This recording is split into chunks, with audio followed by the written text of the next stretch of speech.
Hello student, here I am with this new video which is the second part of nutrition in plants.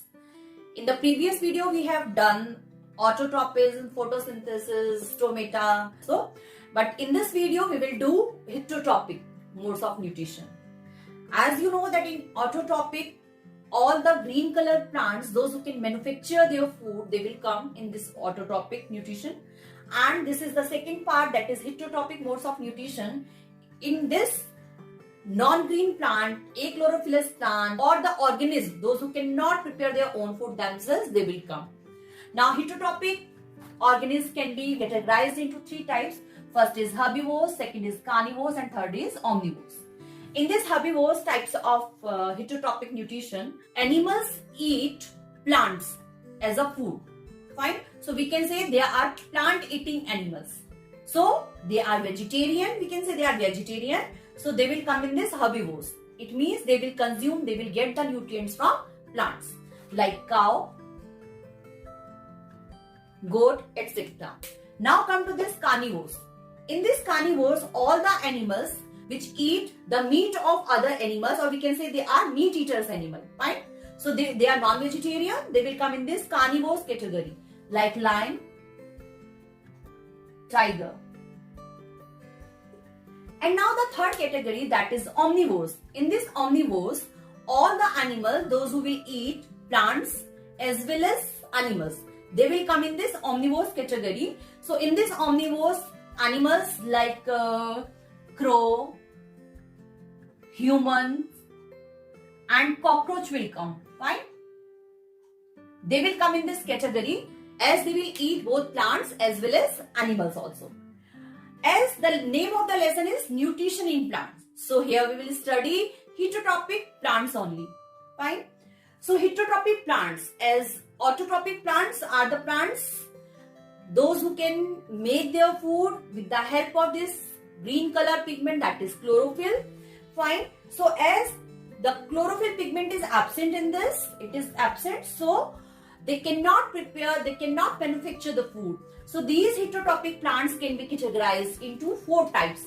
First is parasitic plants, second is saprophyte, third is insectivores, and fourth is symbiotic. So in this parasitic plant, the non-green plant, just remember, be careful, non-green plant which cannot manufacture their food, but yes, they take food from the living plants. Fine. They will come in this parasitic plants like Rafflesia. You know, this is the biggest flower. This Rafflesia has no roots, no stem, and this is the biggest flower, which is a parasite which lives, which grow on the other plants. Fine. So this is the Rafflesia is the example of parasitic plant. Fine. So in this parasitic plant, like Cuscuta also, it is an example of parasitic plant. In Cuscuta, they move, they climb over the stem like this. They climb over the stem like this. So what would happen? They will absorb the nutrients from this living plant, fine, from the living plant with the help of hostoria. What we call that? Hostoria. These hostoria are, we can say, root-like structure. Through this, they absorb the nutrients from the host plant. And now what is host? Hosts are the plants through which this plant which are not able to manufacture the food, they will get the nutrients. Fine. So they are called host. Now come to this saprophytic plants. In this saprophytic plants, non-green plant which cannot manufacture their own food, they take food from the dead decaying organism. So saprophytic plant like fungus. What is the example of it? That is fungus. Fine. So this fungus, they eat or they take nutrients from the dead decaying plants. So mushroom is the example of this saprophytic plant. It grows on the dead decaying material. Fine. So mushroom, the edible mushroom is agaricus. So it grows on the dead and decaying material. So they are come in this saprophytic category as they cannot manufacture their own food. Now come to this, that is insectivorous plant. They are very interesting plants. These insectivorous plants, although they have green color pigment, that is chlorophyll, but the soil where they are growing, actually there is deficiency of nitrogenous substances. So to fulfill that deficiency, they trap the insects. That's why they are in this category, that is insectivorous plant. So insectivorous plants, that is picture plant, Venus flytrap, they are the example of this insectivorous plants. Now come to this picture plant. It is really very interesting plant. You know that in this picture plant, the structure of the plant is like this, in the form of picture like this. And you know, it is not actually a picture, it is a leaf which has modified itself into a picture. And again it is a leaf which has turned itself into a lid. Inside this there is a sugary solution, what we called it nectar, we can say, fine. So what happened to fulfill the deficiency of nitrogen, this picture plant, it is really very clever. This picture plant, it attracts the insects, and when insects come nearby, so what would happen, it will just get inside this, through this attraction, it will come closer to this picture, and then when it will enter in it, the lid will close. This lid will close, fine.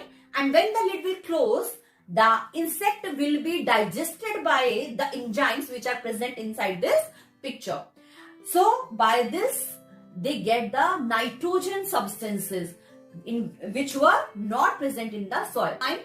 So I have seen so many picture plant in Botanical Survey of India and FRI also. So this picture plant is really very amazing plant. And Venus flytrap also comes in this insectivorous plant. Now come to this symbiotic plant. Again, these are very interesting plants. Why? Because there is an association. You know, in this association, both the plants benefit to each other. In this, lichen will come.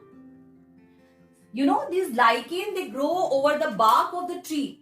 And these lichen is the association of algae and fungi.